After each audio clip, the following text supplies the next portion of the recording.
Y'all know that I'm a big fan of Heather Cox Richardson, and she said something the other day that has really stuck with me. Obviously, you should follow her Substack and her YouTube. I have so much respect for her expertise and her insight. I really appreciate that she is somebody who doesn't sugarcoat what is happening. She has a good balance of discussing how dire things actually are with, hey, we need to do something about it. Let's get going. Here's the good things that people are actually doing, and here are the other steps we got to be taking right now. I want to accurately represent what she said, so I'm going to show you just a little clip from her video. Maybe it will become instantly apparent why what she said really stuck with me. But man, I keep mulling it over, so hang on, watch this. Where you are seeing both Trump, who is panicking, and the people around him trying to cement as much power as it is possible to do as quickly as they can, because they see that it's crumbling. At the same time, the American people are waking up and pushing back. And it looks to me like a daily race to see which side is going to win. Yes, absolutely. This is what I've said for a really long time. It's a race. It's a race where the fascists are trying to erode our democracy and consolidate their power as quickly as they can. And we are in a race to stop them. It's part of the reason that I get so fucking frustrated with doomers who are like, give up, y'all, all hope is lost. When you demoralize people, when you cause them to be paralyzed, they're not engaging in the work that has to be done right now. No, there's no time to waste. It's also why I get so frustrated with establishment Democrats who are like, we're just going to wait for the midterms and magically fix this in 2026. I've said over and over and over, it's too late by 2026. It's not too late to fix things, but so much more harm will have been caused if we just wait for the midterms. And even then, that's a big gamble. We've got so much work that we need to be doing now, organizing and resisting on all levels by ourselves individually, as we aggregate and coordinate with other people, small acts of daily resistance, large movements. Yes, things like hands off or no King's Day, big days of protest, but also strategic movements like boycotts and organizing for a general strike. Coordinated campaigns to figure out how to erode those pillars of support under Donald Trump, be they institutions, be they colleges, be they members of the military, corporations. What can we do to erode those pillars of support? And also other actions that maybe people haven't come up with yet. Every time you see a resistance movement rise up around the world, those are times when people are creative and adaptive and they're coming up with new ways to resist that we've never seen before. So there are tried and true techniques of organized nonviolent resistance. And we are inventive, creative people, and there are new things that are going to be effective right now in this moment in time. And that's why people can't be paralyzed. You cannot let the doomers demoralize you. You also, in my opinion, can't get distracted by the kind of energy vampire folks who want to drag you into pointless, chronically online discourse. No, y'all, we got real work to do and time's a wasting. And I completely agree with Heather's take here that Trump is panicking, that people around him are like, oh shit, this ship's a sinking. Let's see if we can bail water and figure out how to hold on to power as long as we can. This is not going as easy as we thought it was going. And now we are seeing more and more and more people resisting in all kinds of ways.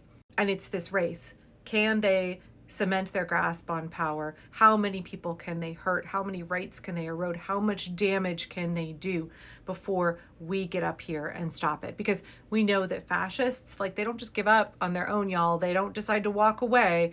The midterms are not going to be like the Republicans deciding to give up. No, you have to stop them and you have to make sure that they face justice. And it's not going to be the courts that are going to save us. It's not going to be members of Congress. It's sure as fuck not going to be establishment Democrats that are going to save us. It is us, the American people. And I think millions and millions of people are aware of that fact. That's why there is consistent resistance. There are protests happening every single day. There are people who are engaging in boycotts every single day. There are groups that are planning for strikes. There is so much good mutual aid going on. And I think people can forget that one of the most important cornerstones of any successful resistance movement is that you do not abandon the most vulnerable. It's part of the reason why I'm so pissed at Pete Buttigieg right now. We cannot abandon the most vulnerable. We have to intentionally care for them. Everyone targeted by this regime needs a defender. They need all of us to defend them. And we're seeing so many ways that people push back. But the thing in particular I wanted to bring up here was later in this video, Heather says that there is a unique aspect of resistance that I think people don't necessarily consider. She said, I prefer not is a form of resistance, a really darned good one. And I hadn't really thought about that much. I guess I had a little bit when we're talking about members of the military or federal workers that kind of malicious compliance or deciding not to obey rules that you feel are unjust. That's kind of really active resistance, actually. Those people can put themselves at significant risk in order to stand up and say, no, I won't do this. I won't go along with this. We've seen a lot of people in the federal government who have quit their jobs, who have allowed themselves to be forced out rather than compromise their ethics and betray the American people. But this whole concept of I prefer not as a form of resistance, just saying, no, I'm not going to go along with this. And I think the biggest example of this is what we're seeing with ICE. They are desperate to recruit 10,000 new members of the American Gestapo in order to terrorize immigrants around this country.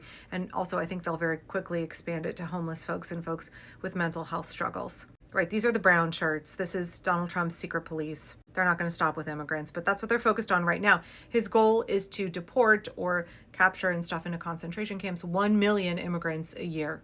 And we saw the Republicans who have betrayed their constituents, betrayed democracy, have shown that they are a fully fascist party. Say, hey, we've got money for raids, but no money for Medicaid. Let's just take all that Medicaid money. We're just going to throw $150 billion at ICE over the next few years and just let y'all go hog wild. Y'all are flush with cash. That way you can hire these 10,000 new Gestapo agents. So they have tons of money and they're trying to do this big recruiting effort. And like people are just saying, I would prefer not. I'm not really interested in applying and working for ICE.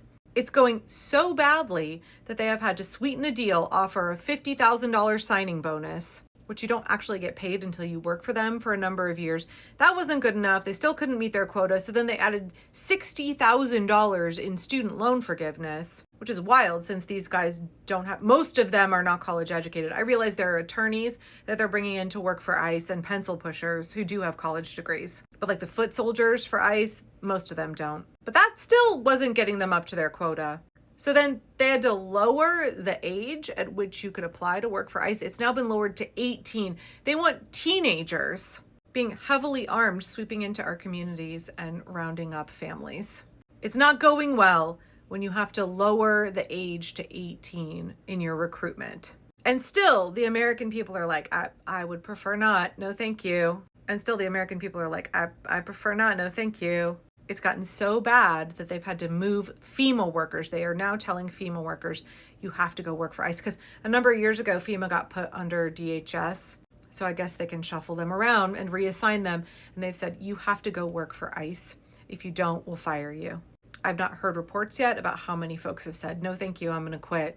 But if recruiting is going so well, we heard, I forget if it was Kristi Noem or Todd Homan, who said, we've gotten 73,000 applications of people who want to come work for ICE. Sure you do, buddy. That's why you're having to constantly sweeten the deal. That's why we're hearing reports of people who are quitting ICE. We're also hearing reports of people who said that their family members are giving them endless shit. They are trying to obscure their identity, not only because they don't want to face legal accountability after this regime falls, but because a lot of them, they want to stay on the down low. They don't want their family to know that this is what they're doing. Now, I'm not sure if they are technically ICE employees, but all of the folks who work as guards in these concentration camps, which are being run by Core Civic and Geo Group, which are private for-profit corporations that are getting billions of our tax dollars. We're seeing those folks also don't want to be doing those jobs either. They are demoralizing. They admit the conditions are inhumane. And we're seeing those folks don't last very long. They are also quitting. But just think about that.